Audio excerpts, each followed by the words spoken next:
વડોદરામાં poster politics પૂરજોશમાં ચાલી રહ્યું છે।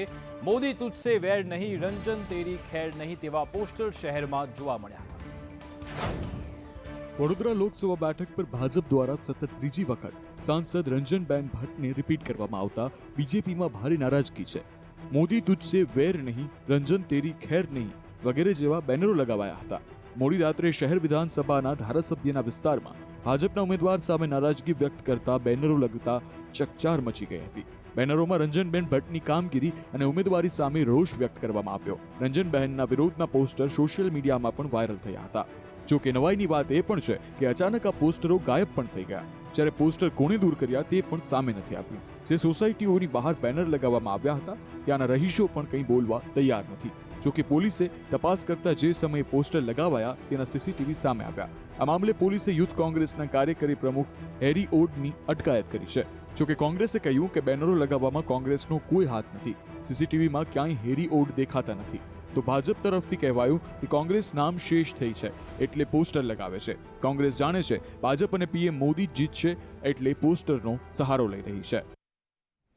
મહુવાના પૂર્વ ધારાસભ્ય કનુ કલસરિયાના સૂર બદલાયા। ભાજપમાં જવાનું મન નથી માનતું તેવું કહેનારા કનુ કલસરિયા હવે કહી રહ્યા છે કે ભાજપ ટિકિટ આપે તો ભાજપમાં જોડાવા તૈયાર છે। મહુવાના પૂર્વ ધારાસભ્ય કનુ કલસારિયા ભાજપમાં જોડાશે તેવી અટકળો પહેલેથી સેવાતી હતી। જો કે 2 દિવસ પહેલા ભાજપમાં તેઓ નહીં ભળે તેવું નિવેદન આપીને આ અટકળોનો તેઓએ અંત લાવ્યા હતા। પણ હવે 2 દિવસ બાદ જ કનુ કલસરિયાએ યુટર્ન લેતા પોતાના નિવેદનથી ફેરવી તોડીને એવું કહેતા સંભળાયા કે જો ભાજપ ટિકિટ આપે તો પ્રજાના કાર્યો થઈ શકે, તેમના માટે ભાજપમાં જોડાવા તેઓ તૈયાર છે। જેનાથી એ સ્પષ્ટ થાય છે કે કનુ કલસરિયા પોતાના સ્ટેન્ડને લઈને અવઢવમાં જોવા મળી રહ્યા છે। કનુ કલસરિયાનો આ સ્પષ્ટતા કરતો વિડીયો સામે આવ્યો છે। એ પાર્ટીને આધીન છે। મારી કોઈ એવી ઈચ્છા નથી કે મારે સત્તાની હારે ચોંટેલા જ રહેવું, પણ છતાં જો આપણને એવું પદ આપતા હોય તો આપણા સ્થાનિક લોકોના ઘણા બધા કામો સરળતાથી પાર પાડી શકાય। ખેડૂત કલ્યાણના કામો, ગરીબ કલ્યાણના કામો, આરોગ્યના કામો બધામાં આપણે ખૂબ યોગદાન આપી શકીએ। એટલે આ એક વાત અત્યારે ચાલે છે, પણ અત્યારે હું આમ મુક્ત જ છું અને મુક્ત રહેવા માગું છું। માણાવદર વિધાનસભા પર પેટા ચૂંટણીની જાહેરાત તો થઈ છે, પરંતુ ઉમેદવાર કોણ હશે તે જાહેર થાય તે પહેલા જ મનસુખ માંડવિયાએ પેપર ફોડી નાખ્યું। સૌરાષ્ટ્રના કદાવર નેતા અને માણાવદરના પૂર્વ ધારાસભ્ય અરવિંદ લાડાણીએ કોંગ્રેસ પક્ષમાંથી અને ધારાસભ્ય પદેથી રાજીનામું આપી દીધું હતું। તેમણે હવે કેસરીયો ખેસ ધારણ કરી લીધો છે। જો કે માણાવદર બેઠક ખાલી થતા ત્યાં ભાજપ તરફથી ઉમેદવાર કોણ હશે તેને લઈ ચર્ચાઓએ જોર પકડ્યું છે। આ જ બેઠક પર જવાહર ચાવડા ધારાસભ્ય રહી ચૂક્યા છે, જેઓ 2022માં હારી ગયા હતા। જો કે હવે તેમને હરાવનાર અરવિંદ લાડાણી ભાજપમાં આવી ગયા છે। તેનાથી જવાહર ચાવડાના તેમની નારાજગી વધી શકે છે, કારણ કે ભાજપ જાણે કે અરવિંદ લાડાણીને ઉમેદવાર બનાવવાનું નક્કી કરી લીધું છે, જેનો સંકેત આજે ભાજપના દિગ્ગજ નેતા અને પોરબંદર લોકસભા બેઠકના ઉમેદવાર મનસુખ માંડવિયાએ આપી દીધો છે। દોસ્તો, આપણી વિધાનસભા સીટની અંદર 75% વોટિંગ થઈ જશે અને 75% વોટિંગ થઈ જશે ને તો અરવિંદભાઈને પણ એટલી લીડ આવશે અને ભારતીય જનતા પાર્ટીને પણ એટલી મોટી લીડ આવશે, સાંસદને પણ સૌથી મોટી લીડ મળશે। લોકસભા ચૂંટણી પહેલા દિગ્ગજ આદિવાસી નેતાએ નવું સંગઠન બનાવ્યું। રાજકીય પક્ષોમાં તેનાથી ખળભળાટ મચ્યો છે। લોકસભા ચૂંટણી પહેલા ગુજરાતમાં એક નવા સંગઠનની રચના થઈ છે। ગુજરાતના દબંગ નેતા અને ઝઘડિયાના પૂર્વ ધારાસભ્ય છોટુ વસાવાએ ભારતીય આદિવાસી સેના નામના સંગઠનની સ્થાપના કરી છે। આ નવા સંગઠનના રાષ્ટ્રીય અધ્યક્ષ છોટુ વસાવા બન્યા છે। નવા સંગઠન માટે હોદ્દેદારોને આગામી સમયમાં વરણી કરાશે। મહત્વનું છે કે છોટુ વસાવા આદિવાસી સમાજના દિગ્ગજ નેતા છે અને તેઓ 7 વખત ઝઘડિયાની બેઠક પર ધારાસભ્ય રહી ચૂક્યા છે। જો કે તેમણે ગત ચૂંટણી લડી ન હતી। વિદેશી તાકાતો અને બીજી ઇન્ટરનલ જે તાકાતો છે ટ્રાઇબલને લૂંટી ખાવાની, એની સામે રક્ષણ કરવા માટે આજે અમે એની સ્થાપના કરી છે। એ ધીમે ધીમે આખા વિસ્તારોની અંદર ફેલાવશું ન। અમારો આજથી ધર્મ, સંવિધાન અમારો ધર્મ છે, પ્રકૃતિ અમારું જીવન છે, એ નારા હેઠળ અમે આ લડત ચલાવવાના છે। જેને જે સમજવું હોય તે સમજે। આ દેશનો માલિક સંવિધાન છે। જન અધિકારના સુપ્રીમો પપ્પુ યાદવની પાર્ટી કોંગ્રેસમાં ભળી ગઈ છે। દિલ્હીમાં એક પ્રેસ કોન્ફરન્સમાં આ જાહેરાત થઈ। કોંગ્રેસે તેને ઐતિહાસિક વિલીનીકરણ ગણાવ્યું। એનડીએની સામે ઇન્ડિયા પણ મજબૂત થઈ રહ્યું છે. જન અધિકારીના સુપ્રીમો પપ્પુ યાદવ કોંગ્રેસમાં જોડાઈ ગયા છે. પપ્પુ યાદવની પાર્ટી કોંગ્રેસમાં ભળી ગઈ છે. દિલ્હીમાં એક પ્રેસ કોન્ફરન્સમાં આ જાહેરાત કરવામાં આવી હતી. કોંગ્રેસે તેને ઐતિહાસિક વલીનીકરણ ગણાવ્યું છે. પપ્પુ યાદવ કોંગ્રેસની ટિકિટ પર પૂર્ણિયાથી લોકસભા ચૂંટણી લડી શકે છે. તેમની પત્ની રંજીત રંજન પણ રાજ્યસભાના સભ્ય છે. કોંગ્રેસે તેમને છત્તીસગઢથી રાજ્યસભામાં મોકલ્યા હતા. બિહારના કોંગ્રેસના પ્રભારી મોહન પ્રકાશે પપ્પુ યાદવની પાર્ટીને કોંગ્રેસમાં ભેળવી હતી. પપ્પુ યાદવની સાથે તેનો પુત્ર સાર્થક યાદવ પણ હાજર હતો. સાર્થક રંજન રણજીમાં ક્રિકેટ પણ રમે છે.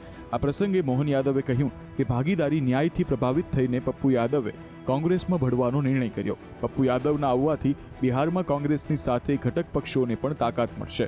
એનડીએ પર નિશાન સાધતા પપ્પુ યાદવે કહ્યું કે સીબીઆઈ ઈડી દ્વારા કોઈ 400નો આંકડો પાર કરી શકે છે, પરંતુ ભારત રાહુલજીની સાથે છે. સ્ટાર્ટઅપ મહાકુંભમાં પ્રધાનમંત્રી મોદીએ આજે સંબોધન કર્યું. પીએમએ કહ્યું કે સ્ટાર્ટઅપ માત્ર મેટ્રો સિટી સુધી સીમિત નથી રહ્યા.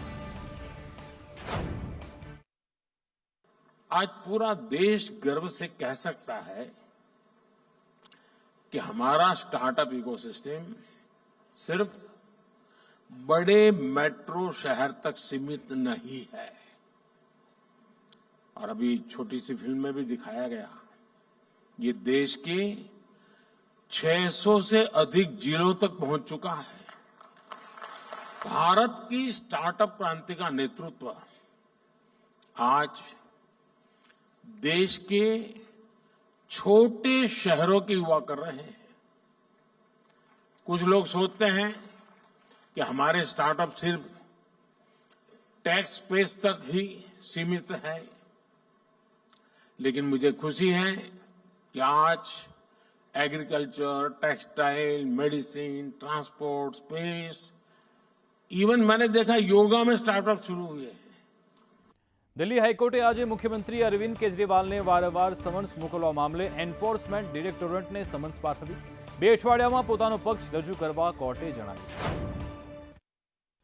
કોર્ટે ઈડીને પોતાનો પક્ષ રજૂ કરવા માટે 2 અઠવાડિયાનો સમય આપ્યો છે. જસ્ટિસ સુરજકુમાર કૈત અને જસ્ટિસ મનોજ જૈનની અધ્યક્ષતાવાળી બેન્ચે કેજરીવાલના વકીલોને પણ પૂછ્યું કે કેજરીવાલ ઈડી સમક્ષ કેમ હાજર નથી થતા. તેઓ દેશના નાગરિક છે અને સમન્સ ફક્ત તેમના નામ પર છે. આના પર સીએમના વકીલોએ કહ્યું કે ઈડીએ આમ આદમી પાર્ટી નેતાઓ મનીષ સિસોદિયા અને સંજય સિંહની ધરપકડ કરી છે અને ઈડી કેજરીવાલની ધરપકડ પણ કરી શકે છે. તેઓ ભાગી રહ્યા નથી, પરંતુ જો તેમને સુરક્ષા મળશે તો તેઓ હાજર થશે. કોર્ટમાં additional solicitor general SV Raju અને સ્પેશિયલ કાઉન્સિલ ઝોહેબ હુસૈને ઈડીનો પક્ષ રજૂ કર્યો હતો.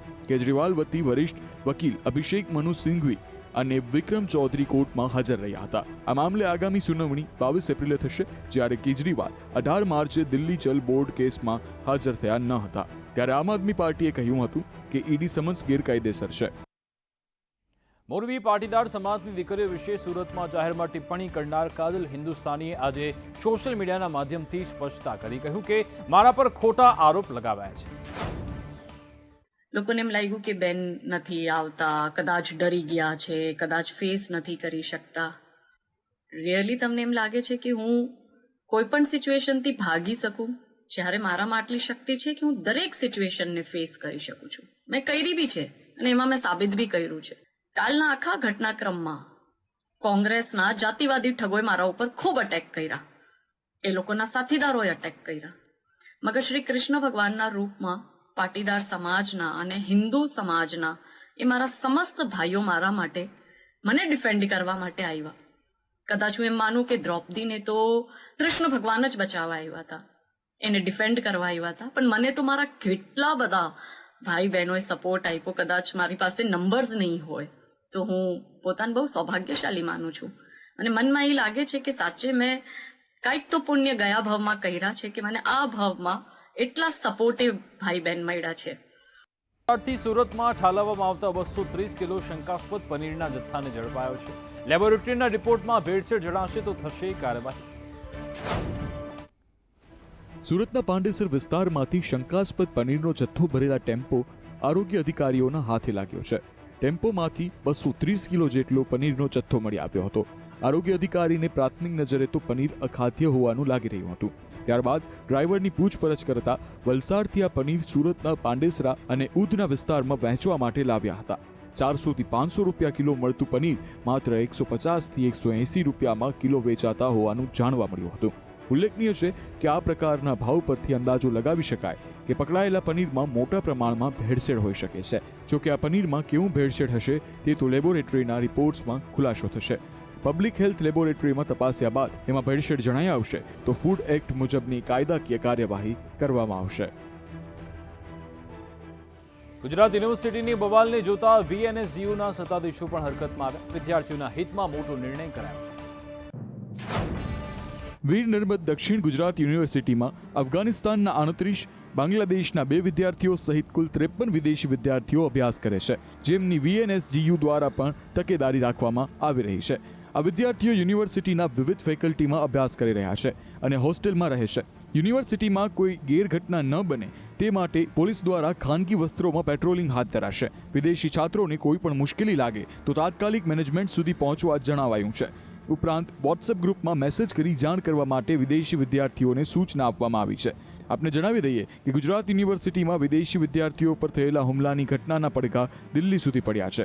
ત્યારે રાજ્યની અન્ય યુનિવર્સિટીમાં પણ વિદેશી છાત્રો અભ્યાસ કરી રહ્યા છે. તેમની સુરક્ષાની સમીક્ષા કરવામાં આવી રહી છે.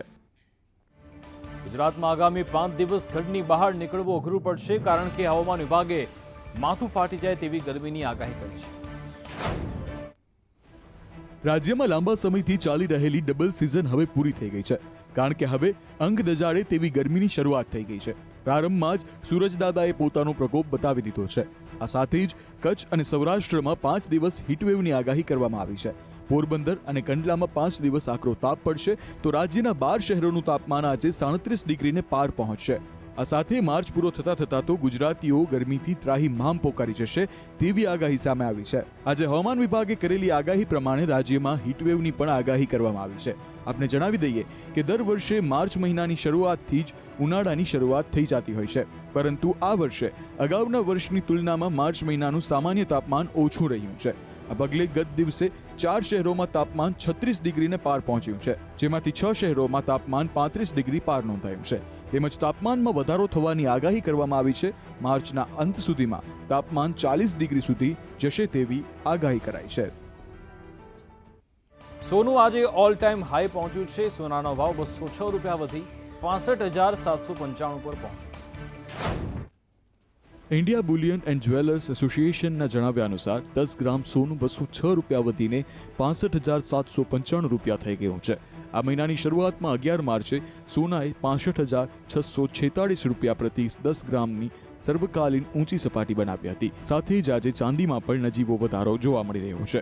તે ₹15 મોંઘો થયો અને ₹73,859 પ્રતિ કિલોએ બંધ થયો. આ પહેલા ગઈકાલે ચાંદીનો ભાવ ₹73,844 રૂપિયા હતો. ગયા વર્ષે એટલે કે 4 ડિસેમ્બર 2023માં ચાંદીએ 77,073ની સર્વકાલીન ઊંચી સપાટી બનાવી હતી. માર્ચમાં અત્યાર સુધીમાં સોના અને ચાંદીના ભાવમાં જબરદસ્ત વધારો જોવા મળ્યો છે. મહિનાના શરૂઆતમાં એટલે કે 1 માર્ચે સોનું 62,592 રૂપિયા પ્રતિ 10 ગ્રામ હતું, જે 20 માર્ચે 65,795 રૂપિયા પર પહોંચી ગયું હતું. એટલે કે 20 દિવસમાં તેની કિંમત 3,203 રૂપિયા પ્રતિ 10 ગ્રામ મોંઘી થઈ ગઈ છે. તે જ સમયે ચાંદી પણ પ્રતિ કિલોગ્રામ ₹69,977 થી વધીને ₹73,859 પર પહોંચી ગઈ હતી. સમાચારમાં આગળ વાત કરીએ તો ફરી એકવાર અમેરિકામાં એક ભારતીય વિદ્યાર્થીનું અપહરણ થઈ ગયું. હૈદરાબાદમાં રહેતા તેના પિતા પાસેથી અપહરણકારોએ લગભગ 1 લાખ રૂપિયાની ખંડણી માંગી. કિડનેપર્સે એવી ધમકી પણ આપી છે કે જો પૈસા નહીં મોકલવામાં આવે અથવા પોલીસને જાણ કરવામાં આવશે તો તેઓ વિદ્યાર્થીની કિડની વેચી દેશે. 25 વર્ષીય અબ્દુલ મોહમ્મદ ઓહાયોની ક્લિવલેન્ડ યુનિવર્સિટીમાં માસ્ટર્સનો અભ્યાસ કરી રહ્યો હતો. તે મે 2023માં અમેરિકા ગયો હતો. તેમના પરિવારનું કહેવું છે કે તેઓએ 7 માર્ચથી અબ્દુલ સાથે વાત કરી નથી. અબ્દુલના પિતા મોહમ્મદ સલીમને ગયા અઠવાડિયે અજાણ્યા નંબર પરથી ફોન આવ્યો હતો. ફોન કરનારે કહ્યું કે તેના પુત્રનું અપહરણ કરવામાં આવ્યું છે. ક્લિવલેન્ડમાં ડ્રગ ડીલરો દ્વારા અપહરણ કરવામાં આવ્યું હતું. તેમણે વિદ્યાર્થીને છોડાવવા માટે લગભગ 1 લાખ રૂપિયાની માંગણી કરી છે. અબ્દુલના પિતાના કહેવા પ્રમાણે અપહરણ કરનારાઓએ તેને પૈસા કેવી રીતે મોકલવા તે જણાવ્યું ન હતું. તેમણે કહ્યું કે અપહરણકર્તાઓએ એ ઉલ્લેખ કર્યો નથી કે તેઓને ઓનલાઈન પૈસા જોઈએ છે કે રોકડમાં. અપહરણકર્તાના ફોન બાદ પિતાએ અમેરિકામાં રહેતા તેના સંબંધીઓને ફોન કરીને સમગ્ર ઘટના જણાવી હતી. સંબંધીઓએ પોલીસમાં ફરિયાદ નોંધાવી હતી. જોકે છેલ્લા કેટલાક મહિનામાં અમેરિકામાં ભારતીયોના મોતની ઘટના સતત વધી રહી છે. અમેરિકાએ પાકિસ્તાનની ચૂંટણીમાં કથિત ધાંધલ ધમાલનો સ્વીકાર કર્યો, તેના પર ચિંતા પણ વ્યક્ત કરી છે. અમેરિકાએ પાકિસ્તાનમાં લોકતાંત્રિક સંસ્થાઓને મજબૂત કરવા અને આતંકવાદ સામે લડવામાં મદદ કરવાનું પણ આશ્વાસન આપ્યું છે.